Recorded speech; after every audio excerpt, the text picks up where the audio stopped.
Très heureuse de vous retrouver, Madame, Messieurs, pour vous informer. Retenez le titre.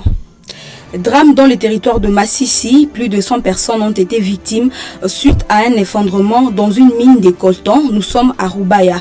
En attendant les bilans finaux qui pourraient paraître lourds, les opérations de secours continuent de travailler. Nous irons à Bakwamulumba. Ici, nous sommes dans la province de Lomami où les habitants implorent l'indulgence du gouvernement central afin que l'eau potable soit consommée par la population de cette partie du pays qui a longtemps souffert en parcourant de longues distances pour se procurer cette denrée de première nécessité.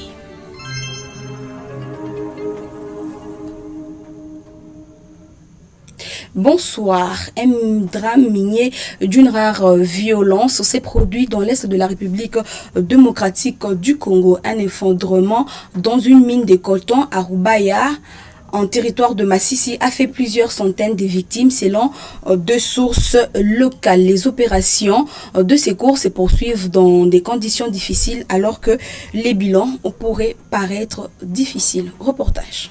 Un drame d'une ampleur exceptionnelle a frappé une zone minière du Nord Kivu. Un effondrement survenu dans une mine de coltan à Rubaya, en territoire de Massissi, a coûté la vie à plus de 200 personnes. Selon des sources locales, les glissements des terrains s'est produit alors que des dizaines de creuseurs s'est trouvé à l'intérieur de puits d'extraction. Pris au piège sous la terre et la boue, de nombreux mineurs artisanaux, parmi lesquels des enfants et des femmes commerçantes, n'ont pas pu être secourus à temps. Les premières interventions ont permis de sauver plusieurs personnes, certaines dans un état critique. Les blessés ont été pris en charge dans des centres de santé de la zone, tandis que les cas les plus graves ont été transférés vers la ville de Goma. Les drames est survenu en pleine saison de pluie, une période où les sols deviennent instables et particulièrement dangereux. Dans cette zone, l'exploitation du coltan repose essentiellement sur des méthodes artisanales, souvent sans équipement de protection ni normes de sécurité. Les équipes de secours poursuivent leur travail dans des conditions difficiles. Des témoignages font craindre un bilan encore plus lourd alors que certaines familles restent sans nouvelles de leurs proches. Les glissements des terrains sont fréquents dans les zones minières artisanales de l'Est de la République démocratique du Congo. Ils sont souvent liés à l'exploitation non réglementée, à l'absence d'infrastructures adaptées et au manque de contrôle des sites. La région de Rubaya, située à une soixantaine de kilomètres de Goma, est connue pour abriter l'un des glissements de coltan les plus importants d'Afrique centrale. Des organisations de défense des droits humains dénoncent un système qui expose leurs travailleurs artisanaux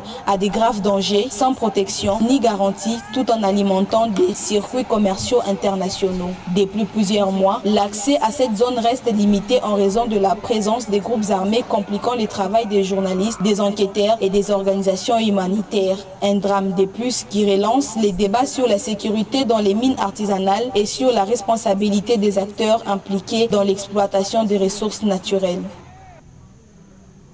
Plusieurs questions liées à la sécurité nationale, la situation économique et à l'accélération nationale, l'accélération de projets de développement. Tels sont les points retenus au Conseil de ministres présidé par Félix-Antoine Tshisekedi Tshilombo ce 30 janvier 2026 à Kinshasa. L'accent particulier a été porté sur l'application de la loi dans le secteur de télécommunications et la mise en œuvre du programme de 145 territoires. Reportage. Le gouvernement resserre le rang face aux défis majeurs du pays. Réuni le 30 janvier 2026 à la Cité de l'Union africaine, le président de la République, Félix-Antoine Tshisekedi Tshilombo, et les membres du gouvernement ont tenu une réunion du Conseil des ministres, centrée sur la sécurité, l'économie et les priorités du développement national. Au cœur des échanges, le chef de l'État a insisté sur l'application stricte de la loi sur les télécommunications, notamment celle garantissant la participation des travailleurs congolais au capital des entreprises du secteur. Un signal fort en faveur de la justice sociale et de la souveraineté économique. Le Conseil a examiné également la situation sécuritaire et humanitaire dans l'est du pays, marquée par des violations graves des droits humains dans certaines zones sous occupation armée. Le gouvernement réaffirme sa détermination à défendre l'intégrité territoriale et la protection des populations civiles. Sur le plan économique, les ministres ont passé en revue l'évolution du marché d'échange ainsi que les prix des biens et services. dans un contexte de vigilance accrue face aux tensions économiques régionales et internationales. Autre point majeur, l'accélération du programme de développement local des 145 territoires. La Première ministre a appelé à des actions concrètes pour achever rapidement les infrastructures essentielles et améliorer les conditions de vie des communautés rurales dès l'année 2026. À travers cette réunion, l'exécutif a réaffirmé sa volonté de gouverner avec fermeté, responsabilité et proximité, en plaçant la sécurité, l'économie et le bien-être des Congolais au centre de l'action publique. Un conseil des ministres qui trace ainsi les grandes lignes d'une gouvernance tournée vers l'efficacité et la souveraineté nationale.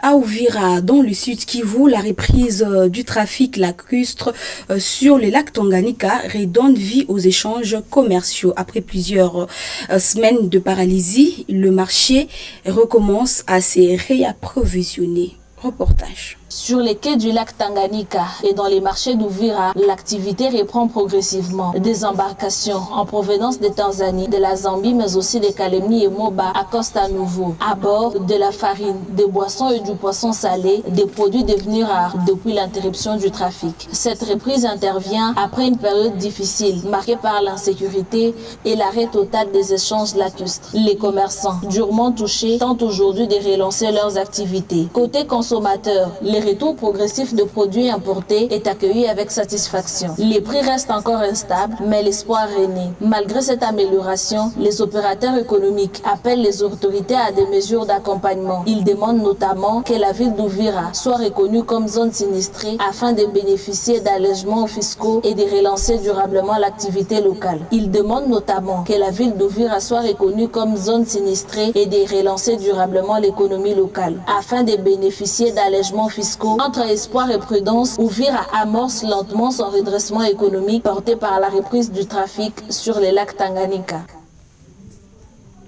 Reportage signé par Hélène Ngala. Direction la province de Lomami, à Bakwamulumba, Benachileu, Benachisumpa, où l'eau n'est pas une évidence, mais plutôt un combat de chaque jour. Pour plusieurs ménages, c'est réveiller tôt, parcourir de longues distances et attendre afin de consommer l'eau potable devient très difficile. Reportage. Dans la province de Lomami, plus précisément dans les villages de Benampiana et Bakwamulumba, l'eau n'est pas un acquis. Elle s'est fait rare, incertaine et chère à la survie. Chaque jour, des familles entières livrent le même combat. Attendre la pluie comme on attend un miracle. Patienter de longues heures avant qu'une eau trouble devienne consommable. Dans certains coins, l'eau est impropre et expose la population à des risques sanitaires. Un risque pour la vie, femmes, enfants, personnes âgées sont le plus exposés car ils marchent, attendent et espèrent. Souvent dans le silence et l'oubli, et pourtant, l'eau est un droit fondamental. Elle est une source de vie, un produit de première nécessité, pas seulement un luxe réservé à quelques-uns. Ces images ne sont pas une simple vidéo de plus, c'est un cri, un appel à la conscience collective. Une interpellation adressée à tous, citoyens, autorités, décideurs, parce que chaque dernière goutte d'eau manquante, il y a une vie qui lutte, une dignité qui s'épuise, un avenir qui se fragilise. À Benampiana et Bakwamulumba, l'accès à l'eau reste un combat qui ne fait plus attendre. La population du coin lance un cri de détresse aux autorités afin de remédier à cette situation. Direction Kinshasa, la capitale, à Mongafula, fait face à de nombreuses difficultés qui pèsent lourdement sur les quotidiens de ses habitants. Insécurité, routes dégradées, manque d'eau potable et de l'électricité. La population continue d'attendre des solutions concrètes. Encore une fois, reportage de votre média.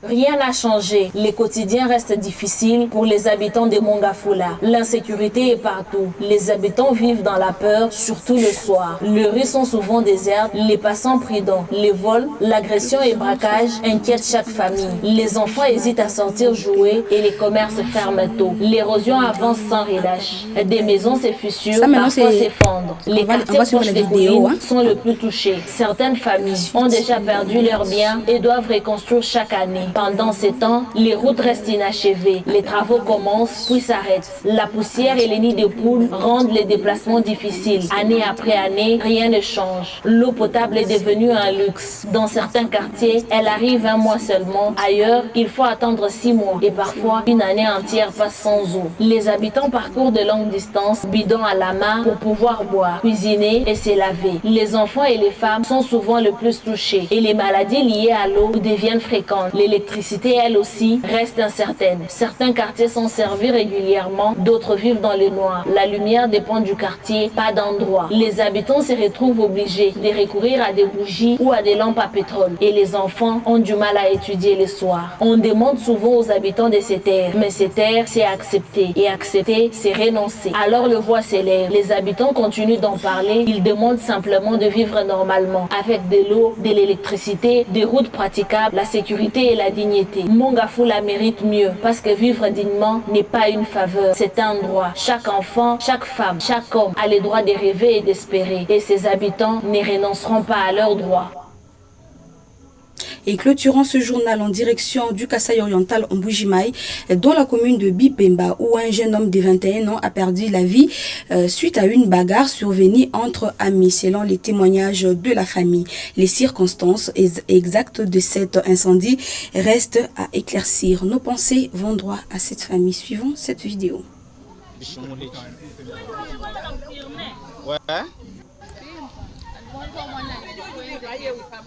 Mwane bawewa jinje ndanganya mulanga nganya japa wenda ye mulanga mulumba ajja mama wenda ye ya kanyeba okay mfiko kujufa bishi mulumba mfiko kujufa bishi kanyeba mulejo tikaba mfiko kujufa bishi bamukokana kujibana mwabe bakamutuchila mwinjika abiro byakariche bana jumba manya kwenu mbamanya mwana ngwaye kumukwa kuchena manya mukwa bomwaka bambo ajisambo jamo ojimbi jumubi wa mu 2005 muko mina kai wabihe quartier de la mission c'est l'île le 18 février 2005 avenir kai avenir Mutombo kachi weki mama wenda numéro ya kachi kuna maya tu numéro ya kumbelwe pinje chiju wambila ba autorité ba kulonda nchi bakaba baje bakwata mwananyi bampa mwananyi ingambe chinye chikwa budibe inkange bantu moyo wa mwananyi waliwo balokebele mwananyi ani mwabeyo bamuhulu muna mwema nsabi mo chinazindwa mwana utina jenda nani mwana kuvolwa nani. Un outil incontournable d'actualité en République démocratique du Congo, Eva Patrick TV. Dites merci à l'équipe rédactionnelle de votre média. L'actualité continue sur votre chaîne. On se retrouve très prochainement. Bonne soirée chez vous.